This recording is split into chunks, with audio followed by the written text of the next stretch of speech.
si nos foyers démarrent là, s'ils vivent dans cet esprit-là, eh bien, notre signification de Cana, c'est des règles. Automatiquement, dans le foyer, eh bien, il y aura des règles qu'on n'entraînera pas. On se mettra des règles, on mettra des règles à nos enfants. Amen. Je vais vous dire quelque chose, on n'est pas là pour nous prêcher nous, mais ce que je vous prêche ici, mon frère, on le prêche chez nous, c'est des gens qui nous connaissent depuis 40 ans. Donc vous comprenez, on ne vient pas là avec des messages pour éblouir les gens, et pour, ou alors avec c'est pas un lieu de battrape, ni de tir à la flèche à l'arc. On ne vient pas prêcher un autre message que celui qu'on vit chez nous. Mais vous savez, si on n'institue pas des règles dans nos maisons. Oui, amen. Sœur, accorde-toi avec ton mari. Amen. Même si ces règles ne te conviennent pas. Accepte-les. Surtout quand tu vas marier ton petit. Ou quand tu vas marier ta petite. N'essaie pas d'amener ton mari et lui dire, regarde la petite. On peut faire ça. Non, mais les règles. Amen. On établit les règles ensemble. Amen. Vous comprenez? On établit les règles ensemble. Vous savez, moi je le dis, vous croyez que... Pardonnez-moi les frères, vous nous avez invités, on parlait. Amen. Vous croyez que, comme le monde parfois, je le dis, pardonnez-moi, hein, des fois les enfants n'ont pas envie d'aller à la plage au milieu de tout le monde, vous croyez qu'ils n'ont pas envie? Vous croyez que lorsqu'ils voient les fêtes, les enfants, nos enfants, ils n'ont pas envie non plus d'aller dans les fêtes là-bas? Vous croyez qu'ils n'ont pas envie? Vous croyez qu'ils n'ont pas envie de faire comme les copains et comme le monde de eux? Vous croyez qu'ils n'ont pas envie? Il y a une récompense pour ceux qui ont mis des règles dans leur vie. On ne se sanctifie pas en vain, nous. Nous, on se sanctifie. Excusez-moi, on ne se sanctifie pas pour prêcher. Amen. Si jamais je ne fais pas quelque chose pour dire, je peux le prêcher, c'est pas vrai. C'est ma vie. C'est partie de ma vie. Ça, il n'y a personne qui y rentre. Bien sûr qu'après on peut. Bien sûr qu'on peut en parler, mais ne pas le faire pour taper sur les gens, ça ne sert à rien. Absolument pas. On met les règles. Amen. Quand ils sont plus sous notre toit, c'est différent. C'est vrai. On peut en mettre quand même un peu. C'est vrai. Mais on ne peut pas faire ce qu'on veut, mais tant qu'ils sont là, on met les règles. Amen. Amen. Pourquoi? Parce qu'on a fondé le foyer au milieu des roseaux. Parce qu'on a fondé notre foyer sur le bâton. Vous voyez, il y avait un homme qui s'appelait Jacob, je ne sais pas si on va rentrer dans le message. Hein? Je sais pas. Bon, on va essayer. Il y avait un homme un jour qui s'appuyait sur Jacob. Il s'appelait Jacob. Il s'appuyait sur Jacob. Et toute sa vie, pendant 20 ans, même si c'était le fils d'Isaac, il s'est appuyé sur Jacob. Et tant qu'il s'est appuyé sur Jacob, tout ce qu'il faisait, ça partait de travers. Il va chez quelqu'un, hein, chez un membre de sa famille, il veut fonder un foyer, lui. C'est pas un péché de fonder un foyer. Et il veut fonder le foyer avec Rachel. C'est comme ça qu'il s'appelle, je crois. Mais c'était toujours Jacob. Je dis, pourquoi tu dis ça? Parce que, à peu près 7 ans avant, 7 ans avant, son papa lui dit, t'es qui toi? Qui es-tu, mon fils? Il ne dit pas qu'il est Jacob, lui. Il ne le dit pas avec les lèvres, mais il se fait passer pour un autre. Ça, c'est s'appuyer sur Jacob. Et quand on commence comme ça, on ne peut pas fonder rien de solide. C'est compliqué. Alors lui, il veut se marier avec Rachel. La nuit arrive, et quand le jour est là, il se rend compte que c'est Léa. Comprenez? Ça veut dire que tout va de travers. Tout va de travers quand on s'appuie sur Jacob. Jacob, c'est quoi? C'est usurpateur, trompeur. C'est se faire passer pour ce qu'on n'est pas. On ne s'en sortira jamais si on se fait passer pour ce qu'on n'est pas. Comprenez? N'essaie jamais, je vous donne un conseil, n'essaie jamais de dire que tu es quelqu'un d'autre. Laisse Dieu dire ce que tu es. Amen.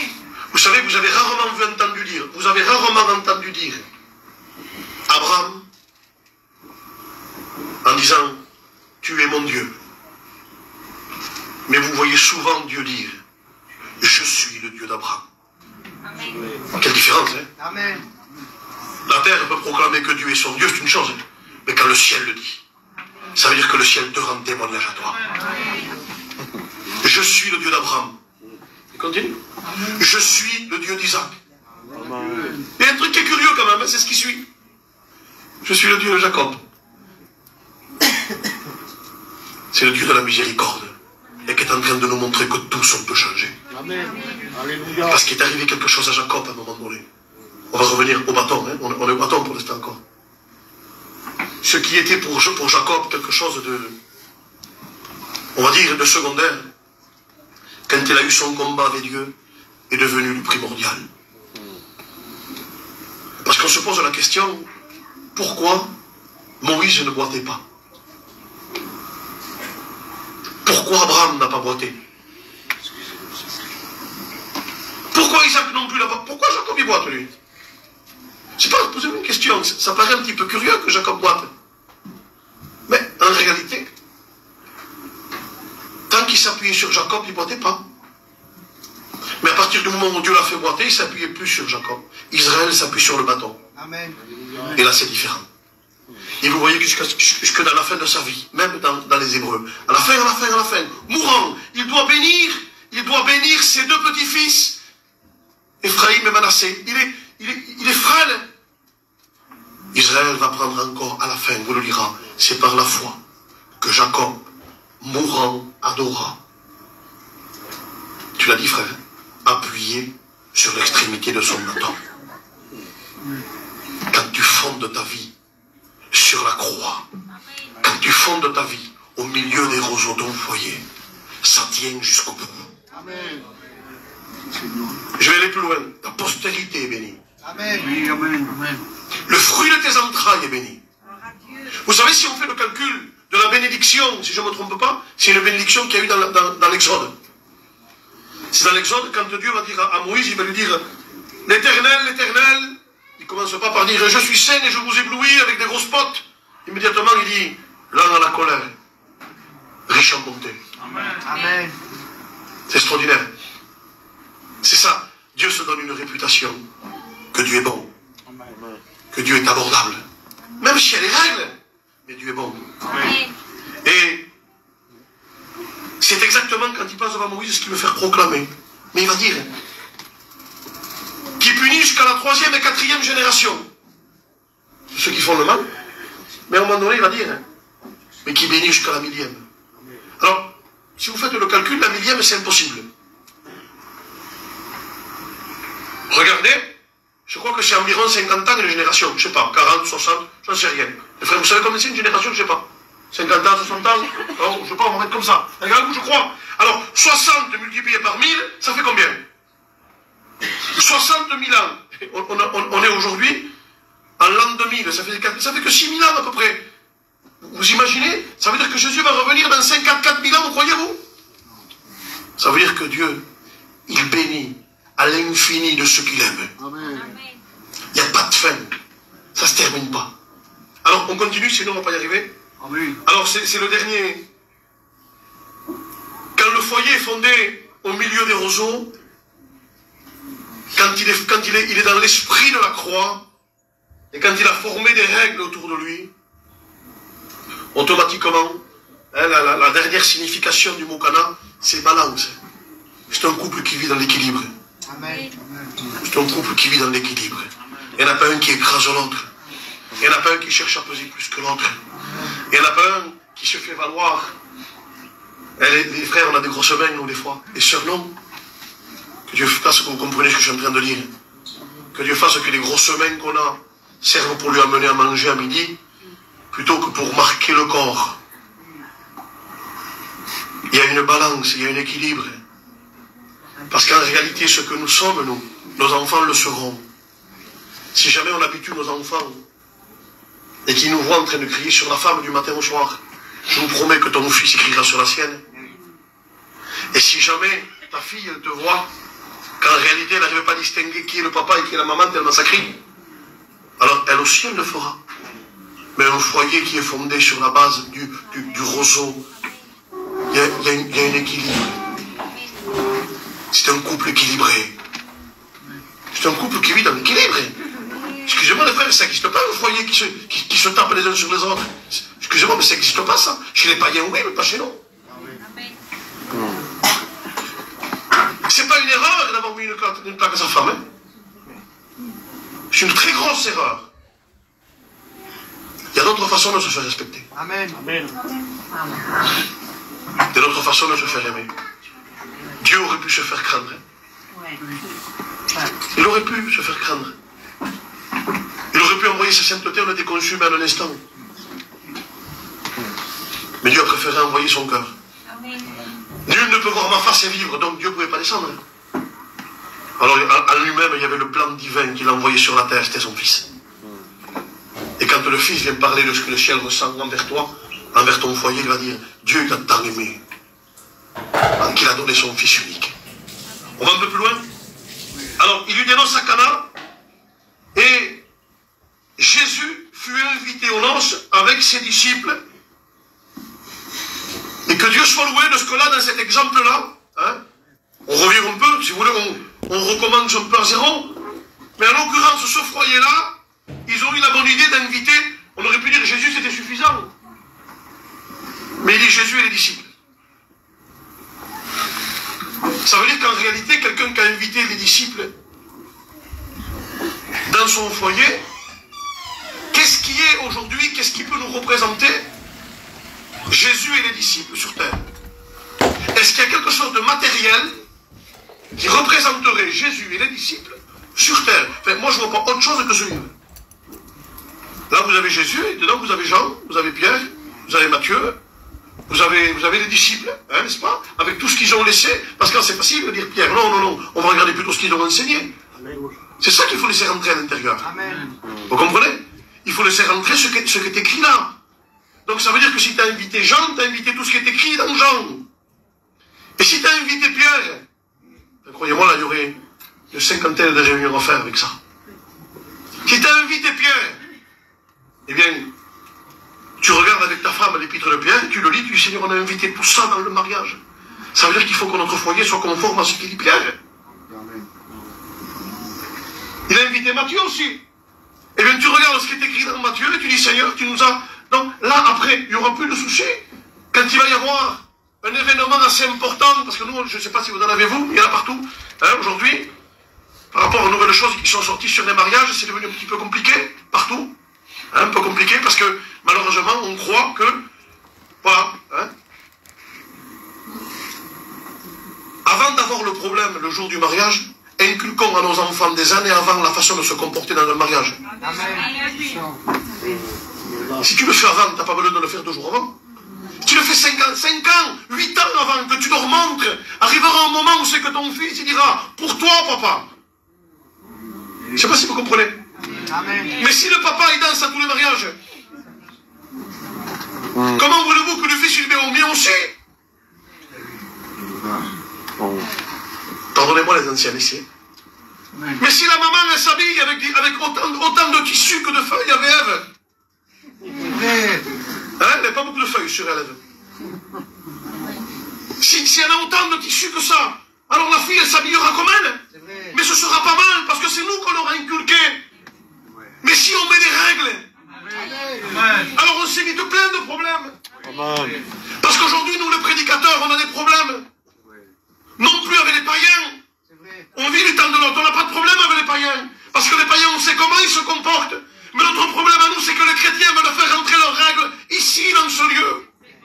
Et je vous promets que tant que nous, on vivra, tant qu'on aura ce livre, eh bien les règles resteront les mêmes.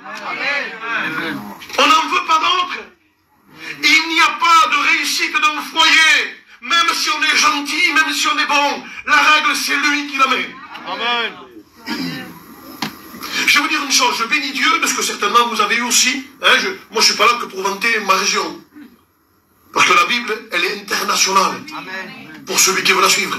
Mais béni soit Dieu de ce que nous avons eu dans le sud-ouest. Quelques anciens, hein, vous le savez, pas besoin de donner de nom, vous savez, qui nous ont inculqué, et béni soit Dieu de les avoir connus, je m'excuse de la jeunesse, que Dieu vous garde et vous protège. Mais celui qui a connu les anciens, il est marqué dans sa vie. Croyez-moi. Croyez-moi ce que je vous dis. Celui qui a connu les anciens, ils m'ont jamais autant manqué, mes anciens, qu'aujourd'hui. Quand j'étais plus jeune, je soufflais. Trop mis de côté. Aujourd'hui, quelle protection c'était. C'est eux qui prenaient tous les coups. Amen. C'est eux qui prenaient tous les coups. C'était les boucliers, maintenant les boucliers c'est nous. C'est nous qu'on prend les coups. Et quelle génération? Quelle génération compliquée. Il y a plus de combats avec les chrétiens et les prédicateurs qu'avec les païens. Moi ça m'est arrivé, pour faire valoir la parole de Dieu, il y avait quelqu'un dans une église, alors j'étais, il voulait se baptiser. C'est pas mon Marsan, ne vous inquiétez pas, c'était pas là. Je voulais réponser. Il voulait se baptiser. Il voulait se baptiser. Mais je ne veux pas pardonner mon père. Il ne voulait pas pardonner son père. Je lui ai dit, écoute, tu ne peux pas te baptiser. Il m'a sorti le couteau dans l'église. Quel chrétien, hein? C'est un autre. Je te baptise avec le couteau. Hein? On fait valoir les règles de la Bible, les frères. Amen. On n'est pas plus saints que les autres, on n'est pas meilleurs que les autres, mais on a ce livre, on l'examine. Alors qu'est-ce qu'on fait? On regarde. J'ai invité Jean dans mon foyer au départ, je suis un chrétien avec ma femme. Donc, on a invité Jésus et ses disciples. Et puis il est écrit, dans l'épître de Jean, il est écrit de ne pas aimer le monde. Mon fils, regarde, si on veut que Jésus y reste, pourquoi? Parce que dans ton foyer, il y aura des imprévus. Et si Jésus n'est pas dans tes imprévus, tu auras un souci. Parce que vous allez voir après que dans ce foyer, il y a eu des imprévus. Un imprévu grave. Des choses qu'on n'a pas prévues, dans un foyer, il y en a plein des imprévus. Celui qui ne s'est jamais disputé, lève la main. Ça arrive dans des foyers de prédicateurs, des disputes. Pour celui qui est super saint, pas moi.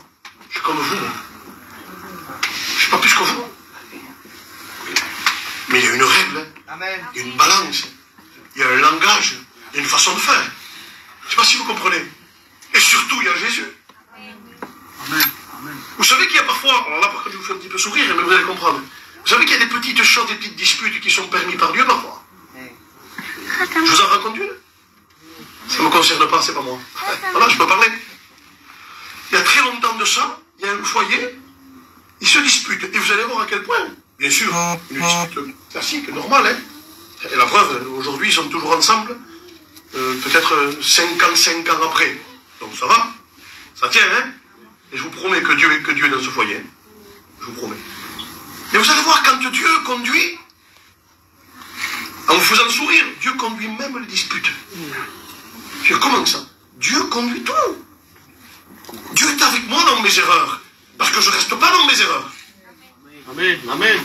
Alors, ce foyer dispute à un tel point, moi je dors dans la chambre du petit et toi tu dors là. C'est terrible, hein? Et le papa, quand il dort, il est là, il y a la petite. Il est sur le lit de la petite, vers 2h ou 3h du matin, je ne sais pas exactement. Il se réveille et il voit comme un feu d'artifice sur la prise de courant. La prise était en train de prendre feu, était en train de faire prendre feu la couverture où dormait la petite. S'ils ne se disputent pas, Oui. je ne suis pas en train de vous dire de vous disputer, hein. Mais je suis en train de dire que quand un foyer a été fondé au milieu des roseaux, Dieu contrôle même, excusez-moi, mais les petites disputes de couple, il les contrôle. Et moi je veux croire que Dieu a dit, voilà, ben vous allez vous disputer, bon écoutez, toi tu vas dormir là, conduit par Dieu. Parce que pourquoi? Parce que l'ennemi veut faire du mal à ta petite. Et cet homme-là, cet ancien, il s'est réveillé, il a vu la couverture prendre feu, il a éteint, la petite, je crois que ça n'était même pas rendu compte. Il avait éteint le feu à la couverture. Que c'est beau de construire un foyer. Amen. Sur Dieu. Amen. Que c'est beau de nous avoir. Moi je parle parce que j'ai un papa, avec qui tourne un papa, qui nous a montré l'exemple toute la vie. Amen. Il est plus près de Dieu 52 ans après qu'au début de sa conversion. Je peux le témoigner, moi. Comprenez, je viens avec lui du matin, il ne s'intéresse même plus à rien, il n'y a plus rien qui l'intéresse. Hein, mon père, il était dans l'Antiquité, dans la brocante, avec mon travail ensemble. Moi, je vis avec lui, je me lève le matin, je vais faire attention à ce que je dis, parce que il a 75 ans, mais bon, ça me fait du mal. Je pense à des choses que je ne pensais pas avant. Hein, mon père, c'est ma vie, c'est ma folie. Et aujourd'hui, il ne s'intéresse plus à rien. Il ne parle que de Dieu. Vous allez le matin, je vais le matin, moi j'ai les cheveux comme ça sur la tête, j'habite à côté de lui, on est ensemble. Et je déjeune. Je vous dis la vérité, des fois on a envie d'entendre parler d'autre chose. Excusez-moi, mais des fois, c'est vrai. Mais lui non, il est là, vous arrivez, et il vous parle, vous êtes un peu fatigué, vous n'avez même pas lavé la figure, et il vous parle de ce qu'il a fait à cette heure, le matin en train de prier. Il vous parle de ce que Dieu lui dit. avec toute l'humilité du monde. Aujourd'hui, regardez, il a 2 enfants prédicateurs. Gloire à Dieu. Gloire à Dieu. Amen. Et je veux le dire, même si encore toute sa maison n'est pas convertie. Moi, je sais, je ne me fais pas de soucis. Quand il y a des hommes comme ça dans une maison, il y a de la sécurité. Qui es-tu, toi, chez toi? Amen. Dis-moi qui tu es chez toi. On se pointe pas du doigt, les frères. Parce que le témoignage d'un homme de 75 ans, il commence quand on a 20. Amen. Et c'était un homme que quand il était jeune, il y avait des chrétiens qui venaient à lui se confier plus qu'à des pasteurs. Ils avaient plus confiance en lui qu'un pasteur. Il s'est élevé, je dis le nom, il s'est élevé, comme dira l'apôtre Paul, au pied de Manico. C'était son père spirituel. S'il y avait une maison qui considérait, c'était la mienne. Hein, voilà. Tu demanderas à Mario, Abraham, tu parleras de Juanico. C'était son ami, c'était réellement. Béni soit Dieu pour les foyers qui sont fondés là. Et là, il y a un foyer qui a invité Jésus et ses disciples. Mais dans ce foyer, il va y avoir un problème. Un imprévu. Alors, je ne veux pas trop m'étendre sur l'imprévu, parce que je sais qu'au milieu de notre peuple, c'est un peu compliqué de parler ce que je vais parler. Mais la Bible me dit, ils n'ont plus de vin.